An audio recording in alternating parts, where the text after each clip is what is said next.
Une 5e saison de The Voice pour Florent Pagny, puisqu'il est là depuis les débuts de l'émission. Et nous lui avons demandé s'il n'en avait pas marre d'être coach. Et sa réponse a été immédiate et directe, comme il sait le faire écouter. Eh bien, très honnêtement, non. Non, ça va, justement, je m'amuse toujours. C'est toujours une belle aventure. Les gens, tu sais, moi, tant que les gens chantent bien, ça me va. Tant que je peux m'exprimer librement, sincèrement et agréablement parce que ça a bien chanté et que mes petits camarades sont sympas comme ils sont, voilà. Et puis voilà, je suis quand même dans de bonnes conditions et on s'occupe bien de moi et ce qui fait que tu te dis bon, allez, ça prend pas autant de temps que ça me permet aussi de vivre plein d'autres choses. Donc non, si tu peux demander à un autre qui a ma place, il te dira la même chose que moi. Non, j'en ai pas marre.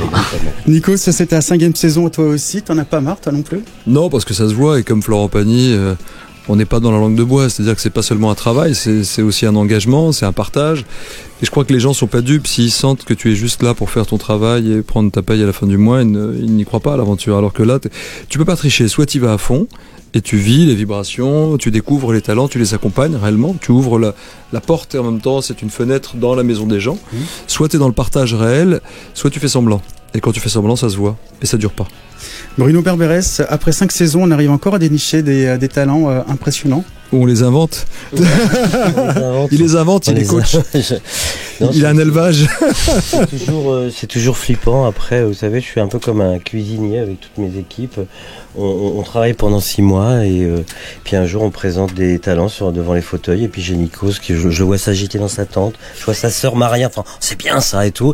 C'est vrai, si eux commencent à aimer ça, c'est bien. Après, ça se retourne et puis après on diffuse et puis les gens adorent. Et puis, voilà, quoi. Le boulot de Bruno est immense.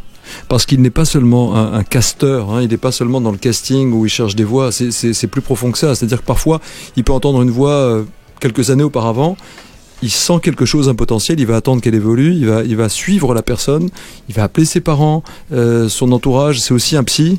Il accompagne tout le monde, il rassure. Avec parce les que talents, il faut. C'est pas un travail pour lui. C'est pour le coup, on parlait d'engagement tout à l'heure. C'est sa réputation, c'est toute sa vie ce qu'il fait aujourd'hui. Tu fais ça depuis combien d'années? On va pas dire ton âge. Mon cher Bruno. Mais j'ai commencé. 22 ans. Hein. Ouais, il y a quelques années. Enfin, mon premier casting, c'était l'équipe B des 10 commandements. Donc ça voilà. n'a rien non plus. Je me souviens de toi d'ailleurs sur de la photo à côté d'Obispo. Ouais, il avait des cheveux encore à l'époque. Et, non, ce que je suis en train de dire sérieusement, c'est que c'est un engagement total. C'est-à-dire que donc du coup, il peut pas mentir.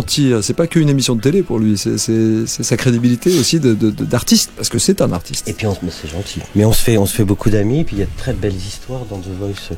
Je pourrais vous en raconter plus tard. Mais là, je savais pas lesquels 4 talents venaient, mais j'aurais été content dans toutes les combinaisons. Mais vous, je vous préfère. Bon,